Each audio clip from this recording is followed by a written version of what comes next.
They called him the Iceman, a man who could kill without blinking, who froze his victims to hide their time of death, and who claimed to have murdered over 200 people.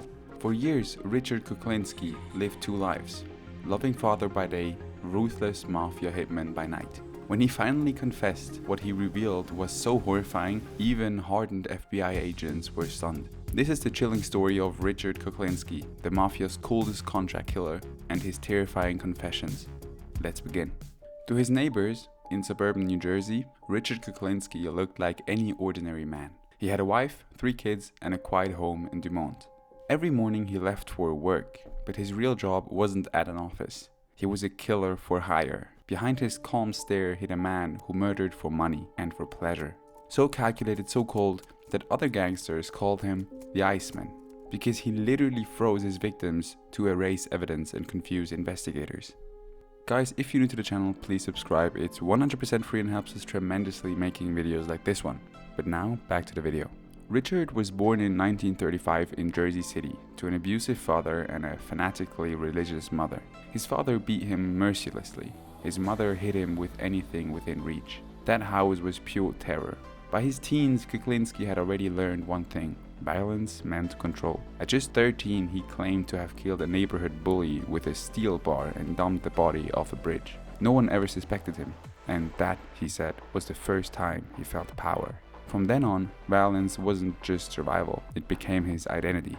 By the 1950s, Kuklinski was hustling on the streets, selling stolen goods, pirated tapes, anything that paid. But his real reputation came from something else: his total lack of fear. Word spread fast in the criminal underworld. Soon he caught the attention of mobsters from the Cavalcante and Gambino crime families, the same families that dominated New York and New Jersey. One of his first serious contacts was Roy the Mio, a feared hitman himself. To test Kuklinski's loyalty, the Mio reportedly pointed to a random man on the street and said, "Kill him." Without hesitation, Kuklinski did. That instant obedience earned him a place inside the Mafia's inner circle, where he became one of their most reliable executioners. He killed for money, sometimes for as little as $10,000. He used guns, knives, poison, even explosive. Cyanide became his signature. When asked why, he once said, "It's quiet, clean, and nobody sees it coming." By the mid-1970s, police began finding bodies that didn't make any sense. Different weapons, different states, no connection except one thing: the corpses were frozen solid. Investigators eventually realized someone was storing bodies in industrial freezers before dumping them. That someone was Richard Kuklinski. He'd freeze victims to hide the real time of death, making autopsies useless. Sometimes he'd defrost the bodies days or weeks later and drop them miles away. He once said, almost proudly, "If I froze them first, they couldn't tell when I killed them. It kept me safe." To the Mafia, he was the perfect hitman. To his family, he was just that. At home, he was charming, protective of his wife Barbara and devoted to his children. He attended church, hosted barbecues, and told everyone he worked in film distribution. No one suspected that his briefcase often held cyanide instead of contracts. But even the perfect killer makes mistakes. By the 1980s, whispers about the Iceman were circulating through the underworld. Too many bodies, too many stories. The FBI and New Jersey State Police launched Operation Iceman, a long, patient mission to expose Kuklinski. They sent undercover agent Dominic Polifrone, who posed as a hitman looking to buy cyanide. For months, Polifrone met with Kuklinski, pretending to be impressed by his methods. He recorded hours of chilling conversations, Kuklinski calmly explaining how to mix poison into food, how fast it killed, and how to dispose of bodies. At one meeting, Kuklinski told him, "You put it in their burger, their coffee, they'll never know. It's fast, no pain." That was the evidence the FBI needed. On December 17, 1986, they set the trap.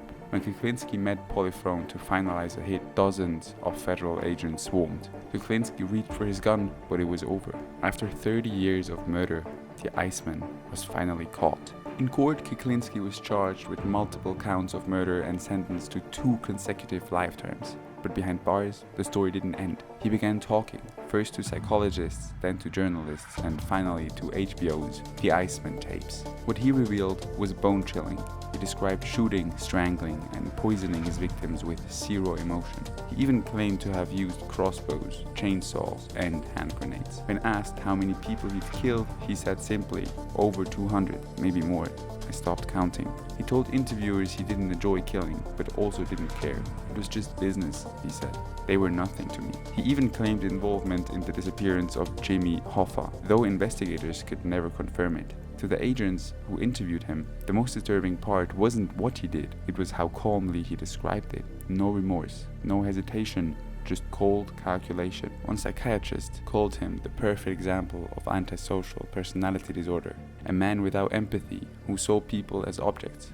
Even in prison, Kuklinski remained a mystery. He could speak lovingly about his children one moment and then, in the same breath, casually recall murdering a stranger for fun. When asked if he felt guilty, he replied, "No, why should I? They would have done it to me if I didn't do it to them." It was clear.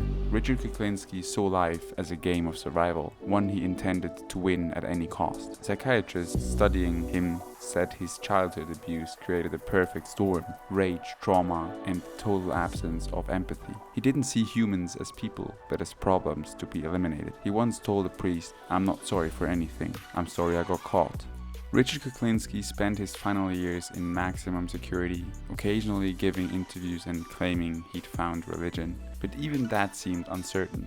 He was still manipulating, still trying to control the narrative. In 2006, at age 70, he died in prison, just weeks before he was set to testify against a former mob associate.